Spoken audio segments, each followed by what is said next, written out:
वन्दे वाञ्छितलाभाय चन्द्रार्धकृतशेखरा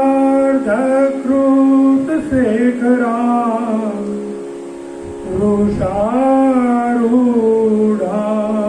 सुलधरां शैलपुत्रीं यशस्विनी।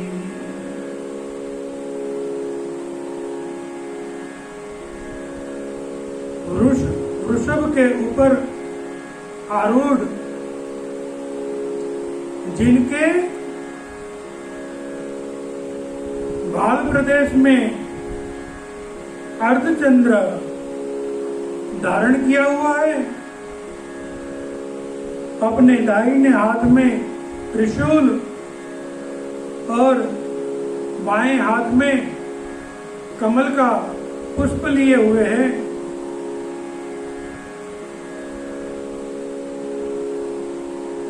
वैसी मां शैलपुत्री के चरणों में बारंबार प्रणाम है।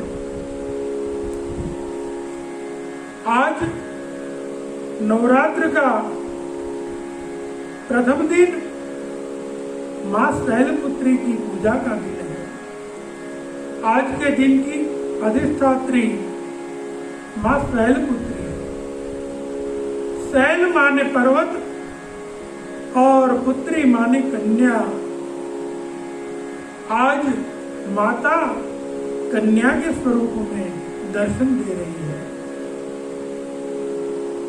मां शैलपुत्री की आराधना आज के दिन कर लेनी चाहिए। शैल माने पर्वत, पर्वत माने पत्थर। मां शैलपुत्री की आराधना करने से मनुष्य के जीवन में स्थिरता आती है। यदि अपना मन चंचल हो रहा है, किसी निर्णय पे नहीं आ रहे हैं, अंग्रेजी में जिसको बोलते हैं whimsical माइंड, ऐसे लोगों को खासकर मां शैलपुत्री की आराधना करनी चाहिए। मां शैलपुत्री हिमालय की बेटी है। हिमालय के घर मां मैना की गोदी में खेली हुई है, इसलिए हेमावती भी इनका ही एक नाम है। इसी प्रकार शैलजा भी इनका ही नाम है, पार्वती भी इनका ही नाम है, उमा भी इनका नाम है। आज का स्वरूप कन्या का स्वरूप है। मां शैलपुत्री से जुड़ी पुराणों में सुंदर कथा प्राप्त है। श्रीमद् देवी भागवत एवं रामचरितमानस में मां शैलपुत्री के पूर्व जन्म की एक कथा है, जिसके अनुसार पूर्व जन्म में प्रजापति दक्ष के यहाँ इनका जन्म हुआ था और इनका नाम था सती। भगवान शिव के साथ इनका विवाह हुआ था। रामायण में सुंदर कथा मिलती है। एक बार त्रेता युग माही, शंभु गए कुंभज ऋषि पाही, संग सती जग जननी भवानी, पूजे ऋषि अखिलेश्वर जानी। एक बार अपने स्वामी भगवान शिव जी के साथ में सती और शिव बराबर त्रेता युग का समय था और कुंभज ऋषि के पास श्री राम कथा श्रवण हेतु गए। कुंभज ऋषि ने भगवान शिव का दर्शन करते ही, अरे मेरे घर तो अखिलेश्वर भगवान पधारे हैं। मां सती और शिव जी की खूब भाव से पूजा की, लेकिन यह पूजा भगवान शिव जी को तो समझ में आ गई, लेकिन सती की बुद्धि को भ्रमित करने वाली साबित हुई। सती बुद्धिमान बाप की बेटी थी, दक्ष माने बुद्धिमान। तो सती के मन में हुआ कि अरे भला हम जिनसे ज्ञान लेने के लिए आए हैं, हम जिनसे कथा सुनने के लिए आए हैं, वो तो हमारी पूजा कर रहा है। जब व्यास यजमान की पूजा करेगा तो वो हमें क्या कथा सुनाएगा। सती को मन विचलित हो गया और कथा से ध्यान निकल गया। इतनी रसप्रद कथा भगवान शिव जी ने खूब आनंद लेते हुए सुनी, लेकिन सती के कान में कुछ नहीं गया। मित्रों, जब भी हम किसी सत्संग कथा आदि को सुनते हैं, हमारा ध्यान संपूर्ण में उसमें होना चाहिए, तभी हम उसका सच्चा लाभ ले पाएंगे, ज्ञान प्राप्त कर पाएंगे। जिस हेतु से हम बैठे हैं वो हेतु सिद्ध होगा। अगर हमारा मन कहीं और भटक रहा है और हम कथा में बैठे हैं, तो जैसा सती के साथ हुआ वैसा होगा। सती ने कथा में तो बैठी, लेकिन कथा सुनी नहीं। कथा सुन के जब वापस कैलाश शिव और सती जाने लगे, त्रेतायुग का समय था, राम काल था। भगवान राम जी की पत्नी माँ सीता का रावण हरण करके गया है और भगवान राम अपनी पत्नी के वियोग में भाई लक्ष्मण के साथ में अरण्य में घूम रहे हैं। भगवान शिव जी जब वहां से निकले, उन्होंने देखा, अरे ये तो मेरे इष्ट देव। खूब प्रसन्न हो गए। अरे प्रभु, आपका खूब खूब धन्यवाद। अभी आपकी कथा सुननी थी तो उसका फल आपका दर्शन भी हो गया। शिव जी की ये हरकत सती को अच्छी नहीं लगी। भगवान भोलेनाथ समझ गए और तुरंत सती को कहने लगे कि अरे सती, जिसकी हम कथा सुन के आए, कुंभज ऋषि ने हमको जिसकी कथा सुनाई, यही है मेरे इष्ट देव। लेकिन फिर भी सती के मन में द्विधा ही चल रही है। तब भगवान शिव जी ने कहा कि हे सती, अगर आपको मुझ पे भरोसा नहीं है तो जाओ जाके परीक्षा ले लो और देखो, जब मनुष्य का मन विमृगल हो, बुद्धि स्थिर न हो, तब कैसे गलत निर्णय कर बैठते हैं। सती गई परीक्षा लेने के लिए, लेकिन सती की खुद की परीक्षा हो गई। क्या हुआ? सती गई तो सही, लेकिन ये तो तुरंत एग्जाम लेने वाली बात थी कि आज ही पेपर निकाल दो। अब क्या पूछना है, क्योंकि पढ़ाया तो किसी और ने है, तो क्या पढ़ाया होगा, हम क्या पूछे।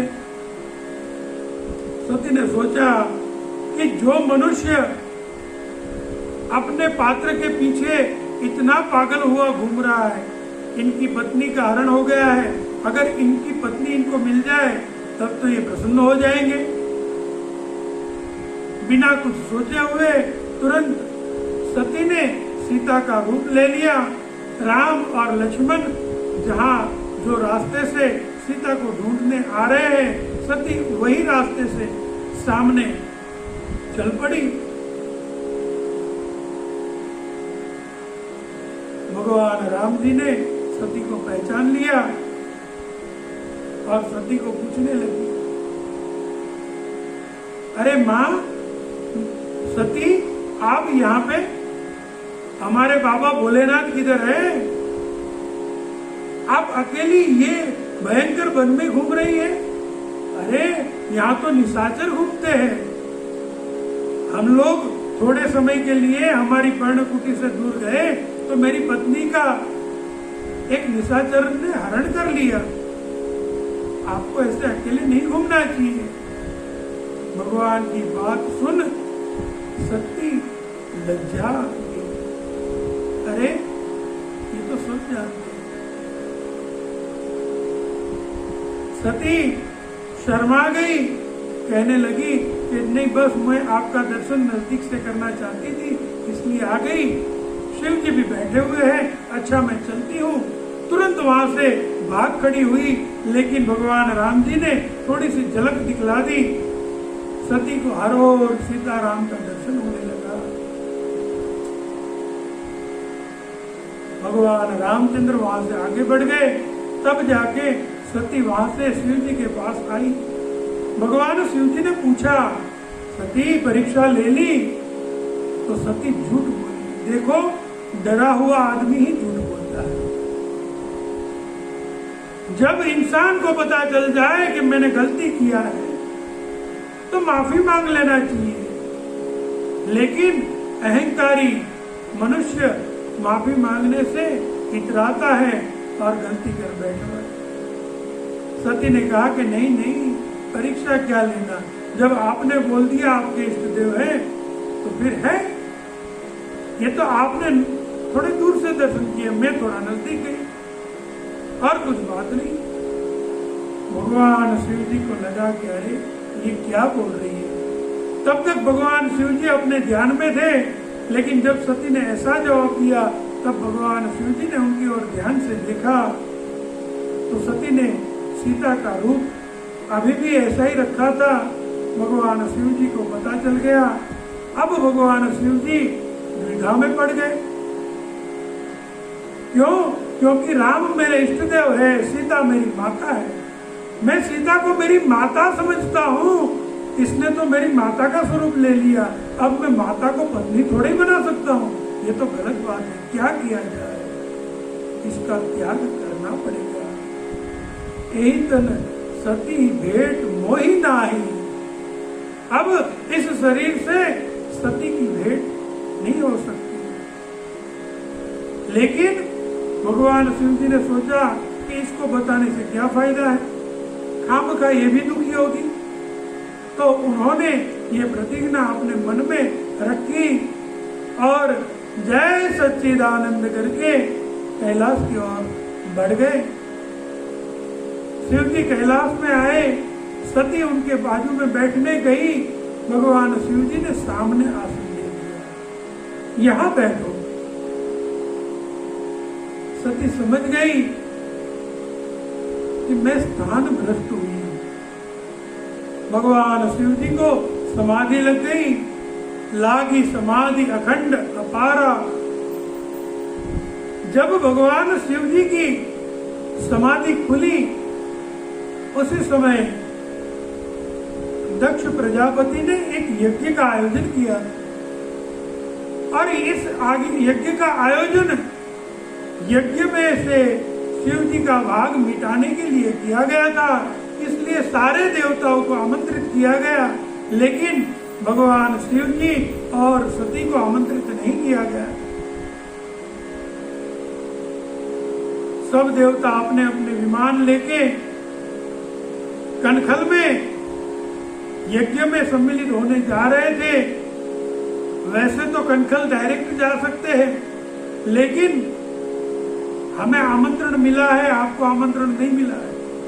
ये दिखाने के लिए संसारी भाव लेकर के देवता अपना विमान कैलाश के ऊपर से उड़ा के ले जा रहे हैं। उसमें देवांगनाएं नृत्य कर रही है, सुंदर गीत गा रहे हैं। ये सब देख सती को जानने की इच्छा हुई कि क्या हो रहा है। भगवान शिव जी से सती ने प्रश्न किया भगवान शिव जी ने कहा, हे सती, आपके पिता दक्ष प्रजापति बने हैं और उन्होंने एक सुंदर यज्ञ का आयोजन किया है, लेकिन मेरे साथ कुछ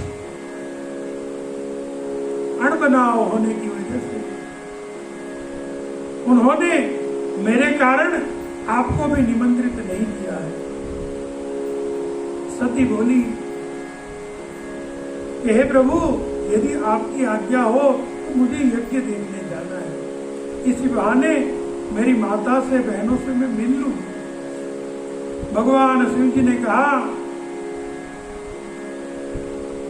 माता पिता, गुरु और मित्र के घर में कोई भी प्रसंग हो, आमंत्रण की जरूरत नहीं है, जा सकते, जाना चाहिए। लेकिन जहां पे हमारा विरोध माना गया हो, जहां चाहकर ही हमको नहीं बुलाया गया हो, तो वहां जाने में कल्याण नहीं होता है। और आपके पिताजी ने मेरे कारण आपको भी आमंत्रित नहीं किया है, तो मेरी सलाह है नहीं जाना चाहिए। लेकिन सती ने जब जाने की प्रबल इच्छा प्रकट की, भगवान शिव जी ने अपने 2 गणों के साथ में सती को यज्ञ में भेज दिया। पिता के घर जब सती पहुंची, पिताजी का दर्शन करने, पिताजी को प्रणाम करने, मिलने गई, तो पिताजी ने तुरंत मुंह फेर लिया। पिता के त्रास के कारण किसी और ने भी सती का सम्मान नहीं किया, बुलाया तक नहीं। बहनें मिली, लेकिन मिलके लगा कि इससे तो अच्छा होता मिलती ही नहीं। भगिनी मिली, बहुत मुस्कुराता, क्योंकि मिलके वो मजाक करने लगी, अपनी सहेलियों से कहने लगी, अरे देखो ये हमारी बहन सती बेचारी बहुत दुखी है, शिव जी से इनका विवाह हुआ है, इसका पति थोड़ा पागल सरी का है, बैल पे घूमता है, भांग पीता है, अरे अच्छे वस्त्र भी नहीं पहनता है। हाँ सती, अब तो कुछ सुधार आया कि नहीं, कि अभी भी वैसे ही वो भस्म लपेटे रहता है।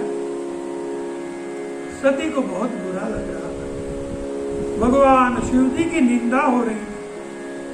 सादर भले ही मिली एक माता मिली बड़े प्यार से, अरे बेटी आ गई, चल अच्छा हुआ, आने में बहुत देर कर दी बेटा, तेरे पिताजी कब से पूछ रहे थे, 4 बार पूछ चुके, अभी तक सती नहीं आई, चल अच्छा हुआ तू आ गई, बहुत अच्छा हुआ।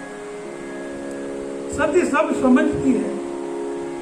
सती यज्ञशाला में जब गई, उसने देखा भगवान शिव का स्थान ही नहीं है, तो वो क्रोधित हो गई, अपने पिता से कहने लगी, ये ठीक नहीं हो रहा है पिताजी, त्रिदेव में एक भगवान शिव जी है, आपने उनका स्थान तक नहीं रखा। सभी देवताओं से कहने लगे कि अरे आप लोग यहाँ कैसे आए, जहाँ शिव का स्थान नहीं है वो यज्ञ कैसे हो सकता है। मेरे पिता, इनकी तो बुद्धि भ्रष्ट हो गई है और इनके द्वारा मुझे ये शरीर मिला है, इसलिए ये शरीर में इनका भी एक अंश है जो मेरी बुद्धि को भी भ्रष्ट कर रहा है, मुझे ये शरीर भी नहीं चाहिए। और वही भगवान शिव जी को याद करके कहने लगी, हे भोलेनाथ, मेरी सब गलतियों को आप माफ कीजिए और जब भी मैं शरीर धारण करूं आप मेरा स्वीकार करिए, मैं सदैव आपकी दासी बन के रहना चाहती हूँ। ऐसा कहकर वहीं पे योगाग्नि में अपने शरीर को होम दिया। गणों ने जब ये बात भगवान शिव जी को बताई, भगवान शिव बड़े क्रोधित हुए और उन्होंने तांडव नृत्य किया। अपनी जटा में से एक बाल निकाल के जमीन पे फेंका, उसमें से वीरभद्र नामक उनका प्रबल बलवान गण उत्पन्न हुआ। भगवान शिव जी ने उसको आज्ञा दी। वीरभद्र ने जाके दक्ष के यज्ञ का विध्वंस कर दिया। दक्ष प्रजापति का सर काट दिया। सर यज्ञ कुंड में जल गया। हाहाकार मच गया। भगवान शिव जी आए, सती को जलता देख उनका शरीर उठा के वहां से चल पड़े, पृथ्वी लोक में भ्रमण करने लगे। अब भगवान शिव का क्रोध कैसे शांत किया जाए? ब्रह्मा जी ने कहा, जब तक इनके हाथ में सती का मृत शरीर है तब तक तो इनको शांत करना संभव नहीं है। तब भगवान विष्णु ने अपने सुदर्शन चक्र को आज्ञा दी और सुदर्शन चक्र के द्वारा जलते हुए सती के शरीर के 51 टुकड़े कर दिए। ये टुकड़े जहां जहां गिरे वहां वहां शक्तिपीठ का निर्माण हुआ। 51 शक्तिपीठ। अगर भगवान कृपा करे तो ये 51 शक्तिपीठों का दर्शन अवश्य करना चाहिए। आज भी यह शक्तिपीठ इतनी ही प्रभावशाली है, अपने भक्तों के हर संताप को दूर कर सकती है। गुजरात में मां अंबाजी शक्तिपीठ है। मां महाकाली की शक्तिपीठ पावागढ़ भी है। जब सती का शरीर समाप्त हो गया, सब देवता ने आके भगवान शिव जी की प्रार्थना की और भगवान शिव जी को प्रसन्न कर समझाया कि यज्ञ अधूरा नहीं रहना चाहिए। भगवान शिव जी ने दक्ष के धड़ के साथ बकरे का मस्तक मंगवाया और उसको जोड़ दिया, दक्ष को जीवित कर दिया। दक्ष को भी अपनी गलती समझ में आ गई और दक्ष ने भगवान शिव जी का सुंदर प्रार्थना किया और यज्ञ परिपूर्ण हुआ। इधर मां सती ने अपना देह त्याग किया और तुरंत हिमालय के घर मां मैना के शरीर से उत्पन्न हुई, उमा नाम रखा गया। हिमालय तनिया होने के कारण इनको हेमावती के नाम से भी जाना जाता है। कोई इसे शैलजा के नाम से भी जानते हैं। इनका नाम शैलपुत्री पड़ा, इसके पीछे भी बहुत सुंदर एक दंत कथा है। जब सती योगाग्नि में जल गई, उसके बाद भगवान शिव जी कैलाश में आके समाधिस्थ हो गए। उसी समय तारक असुर नाम का एक असुर पैदा हुआ। ये असुर ने ऐसी तपश्चर्या की, ब्रह्मा जी प्रसन्न हुए तो उसने वरदान मांगा कि मैं शिव और उनकी पत्नी के द्वारा उत्पन्न हुए बालक के द्वारा ही मेरा मृत्यु हो सके और कोई मुझे मार नहीं सके। ब्रह्मा जी ने कह दिया तथास्तु। तारकासुर सोचता था कि शिव तो योगी है, अब इनकी पत्नी तो जल गई, ये तो कोई दूसरा विवाह करने वाले है नहीं, तो इनका विवाह ही नहीं होगा तो पुत्र कहां से होगा, तो मुझे कोई नहीं मार पाएगा। लेकिन जिसका जन्म होता है उसका मृत्यु अनिवार्य है। इस प्रकार पार्वती के स्वरूप में सती ने जन्म लिया। ये समाचार तारकासुर को मिल गया। तो तारकासुर की बहन, उसका नाम था तारिका। तारिका ने सोचा कि उमा का बचपन में ही मृत्यु हो जाए तो फिर शिव के साथ में उनका विवाह कहां से होगा। यही कारण से जब उमा छोटी थी तब एक बार वो अपने हम उम्र बच्चों के साथ में खेल रही थी तो एक गाय उनके पास आई। लहूलुहान गाय को देख के उमा को चिंता हुई। गाय के साथ में जब उमा गई, बच्चे सब डर गए। सबने जाके शैलराज हिमालय को ये बात बताई कि उमा गाय के साथ गई है। सब उनके पीछे पीछे आए। यहाँ उमा ने आके देखा तो अनेकों गौ वंशों का मृत शरीर देख उमा को बड़ा दुख हुआ। तब उन्होंने गौवंश की हत्या करने वाली तारिका को देखा।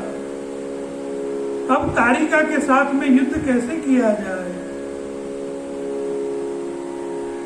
उमा ने तुरंत एक छोटी शिला शैल का रूप ले लिया। उसके पास गाय खड़ी थी। तारिका ने दूर से देखा, वो दूर से गाय को मारने के लिए आई।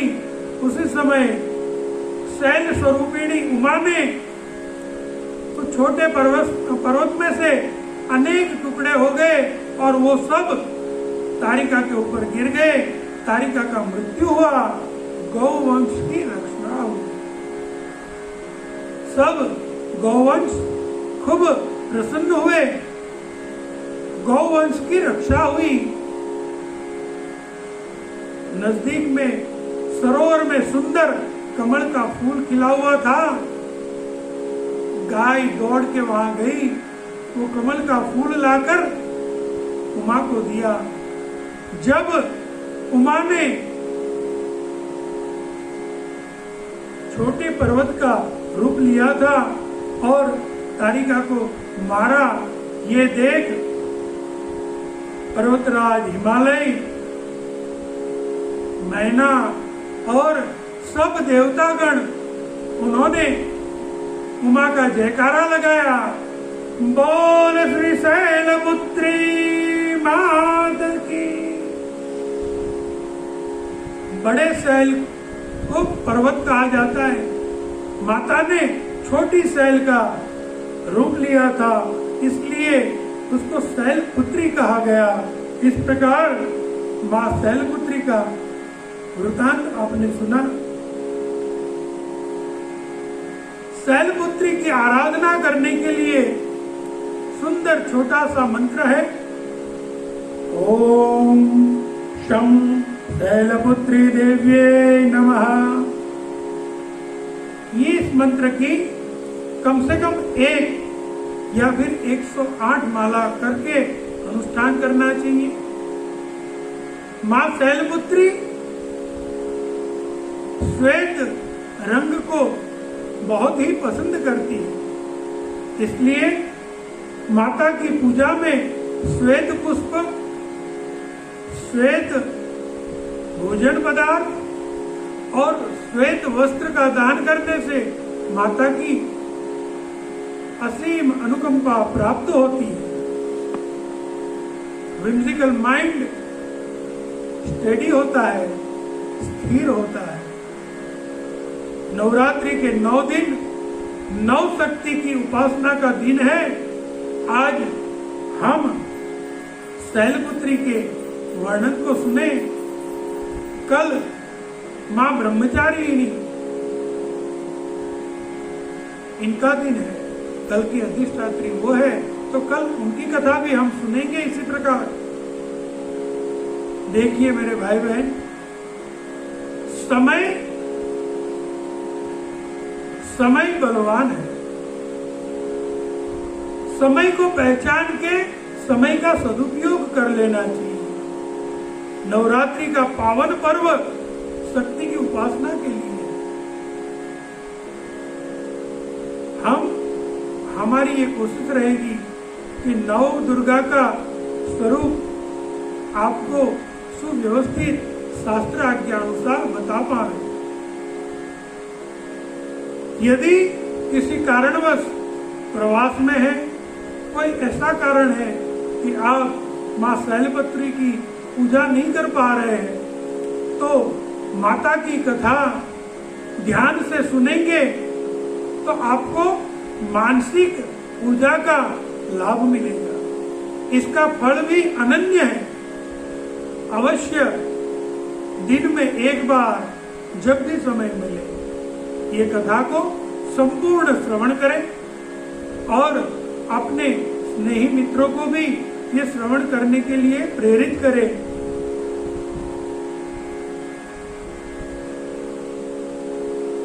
हमारी सत्संग परिवार चैनल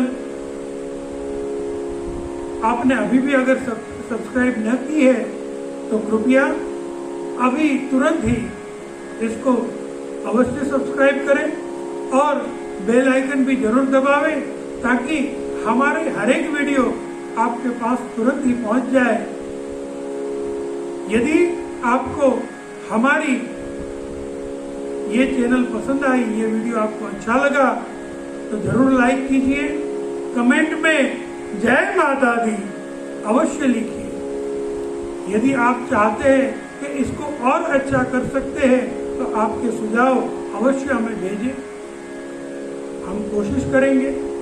यदि आपके मन में कुछ प्रश्न उपस्थित हो रहे हैं तो अवश्य प्रश्न भी हमें पूछिए।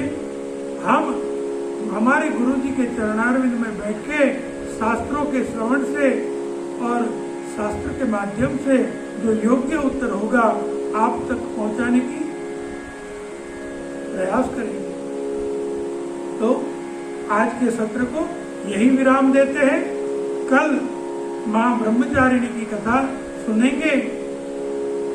बोल साचे दरबार की जय। जय माता दी। આપના આપ્તજનોને સંભળાવી આપનું અને સત્સંગીઓનું જીવન ધન્ય કરશો એ જ અભ્યર્થના સાથે સત્સંગ પરિવારના જય સિયારામ, જય સિયારામ।